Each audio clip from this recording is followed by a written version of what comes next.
Harry owes me. Meghan owes me.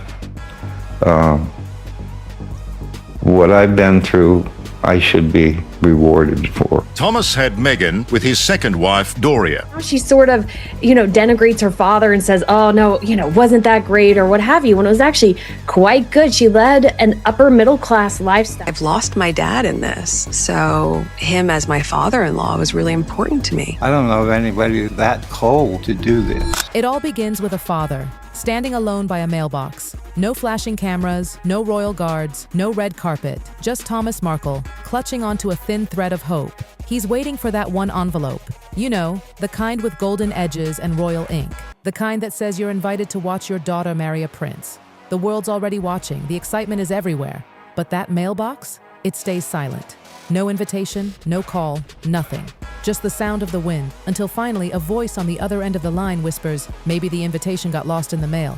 That's it, one simple sentence. And suddenly everything Thomas believes starts to crumble. Has she made any attempt to contact your father since he had his stroke? None whatsoever. What he thought was a fairy tale starts to look like a setup. Pull on one loose thread and the whole royal gown starts to unravel. The missing invitation, the staged photos, the lies. Thomas swears none of it was coincidence. He believes it was a plan, a deliberate, careful erasure, a plan to wipe him out of the picture. And that's where this story really begins. Because the tale of how Meghan Markle became a duchess isn't about love at first sight. It's about control, about who gets to be seen and who gets erased. Has she made any attempt to contact her father since his stroke? None, not even once. Before the palaces, before the tiaras and royal waves, Meghan had already lived many lives. And according to her father, each one came with its own rewrite.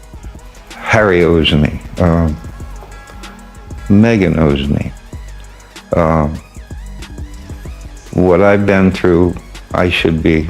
Back in school, her teachers never saw her mother, Doria Ragland, not once. When Doria finally appeared at Meghan's graduation, everyone was shocked. Most people didn't even know Meghan was biracial. She had spent years letting classmates think she was Italian, chatting about Malta, spinning stories, hiding her truth. Then, fast forward years later, she steps under the royal lights and suddenly becomes the first biracial duchess in British history. The same background she once buried had now become her brand. Thomas says that wasn't growth, it was strategy. He says she has a gift for rewriting her story depending on what the world wants from her. Hollywood wanted mystery. She gave them ambiguity. The palace wanted diversity. She gave them identity. And through every reinvention, one thing never changed. Nothing original here. I hope you're having the best birthday you've ever had. Thank you for everything. Which is really such a Control. Control the image, control the story, and most of all, control who gets erased. But what if that erasing didn't stop with her father? Let's rewind to what Thomas calls the disappearing mother. According to him, Doria Ragland vanished for years. No birthday calls, no parent-teacher meetings, no sign of her anywhere. Then suddenly, in the mid-1990s, she reappears, living in public housing. And not long after, she's evicted in 1997. Then something even darker happens. Her own father dies under what Thomas calls bizarre circumstances. My answer to the royal family is that I'm Meghan Markle's dad.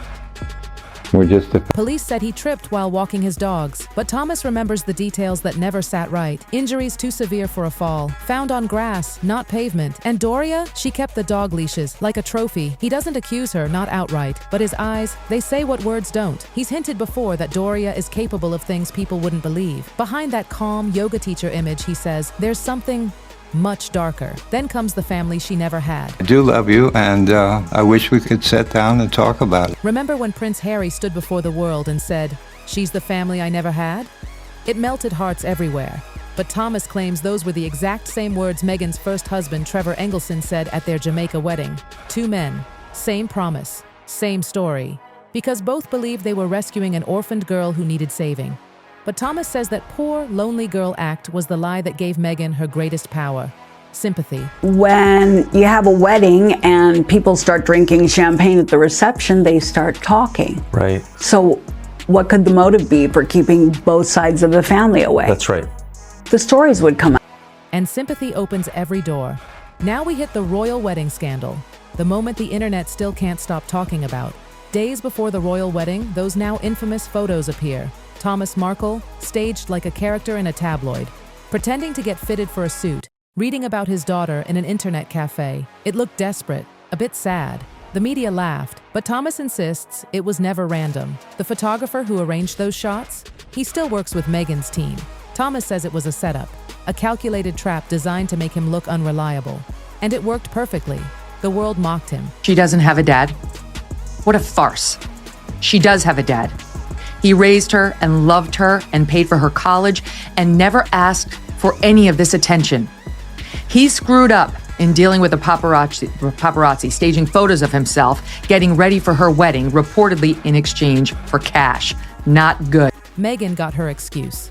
And right on cue, Thomas lands in the hospital with a heart problem. By the time he recovered, his reputation was in ashes. He wasn't the proud father anymore. He was the villain of the royal fairy tale. And here's the twist nobody saw coming. The hidden marriage before the royal vows. Before the horse-drawn carriage, before the cathedral, there was another wedding. August 16, 2011, Los Angeles County Courthouse. No family, no cameras. Just Meghan and Trevor Engelson quietly making it official. To the world, she'd later marry him in Jamaica. Strong woman, and I think she has very strong opinions.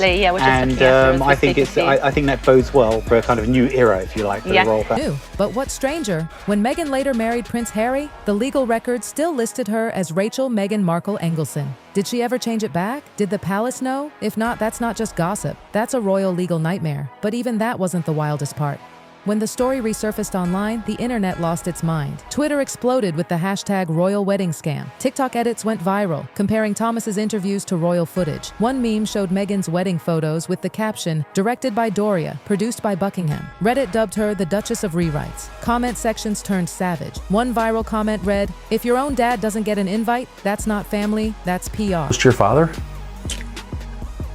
Meg? Yeah. Oh my God, they were incredibly close, which was also what was so bizarre. He was the first one that got the phone call, "Daddy, I met a prince."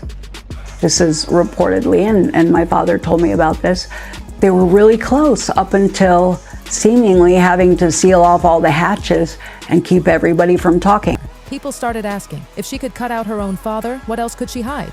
Would you believe her after seeing that? Because depending on who you ask, Meghan didn't just marry into royalty, she scripted it. And then came the fallout. Surgical, calculated, cold. The moment Thomas was painted as a fool, Meghan and Doria were reborn as saints. Suddenly, Doria was the strong single mother. Meghan, the poor daughter betrayed by her dad, but Thomas says that wasn't betrayal. It was betrayal of him. He was erased, so their story could shine. The palace needed a perfect picture. One loving mother, one absent father. The media loved it. They didn't check timelines, hospital logs, or those suspicious photo setups. They just ran the headline. From Hollywood to palace, the fairy tale comes true because a broken father didn't fit the royal brand. And that, Thomas says, was the day his daughter disappeared for good. The woman waving from that balcony, not the girl he raised. That was a creation.